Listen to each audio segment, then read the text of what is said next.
భారత్, శ్రీలంకల మధ్య ఉన్న రామసేతు కల్పితం కాదని ఇస్రో పేర్కొంది. ఇది వాస్తవ నిర్మాణమని స్పష్టం చేసింది. ఇస్రో శాస్త్రవేత్తలు అమెరికాకు చెందిన ఐశాట్-2 డేటాను వినియోగించి తమిళనాడులోని ఈ వంతెనకు సంబంధించిన మ్యాప్ను విడుదల చేశారు.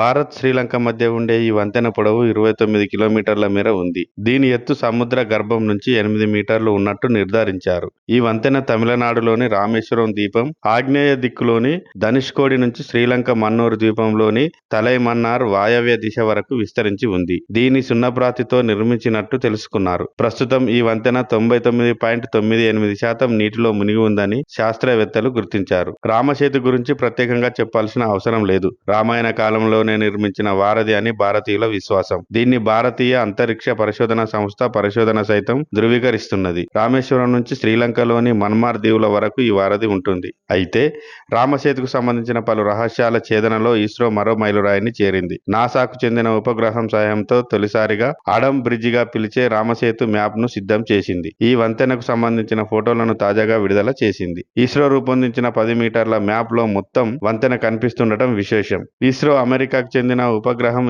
ఎస్శాట్-2 డేటాను వినియోగించి సేతుకు సంబంధించిన మ్యాప్ ను సిద్ధం చేసి విడుదల చేశారు. అక్టోబర్ 2008 నుంచి 2023 అక్టోబర్ మధ్య 6 సంవత్సరాల డేటాను సిద్ధం చేశారు. ఇస్రోకు చెందిన Bhojpur, Hyderabad national remote sensing సెంటర్ల శాస్త్రవేత్తలు దీనిపై ఓ జర్నల్లో నివేదిక ప్రచురితమైంది.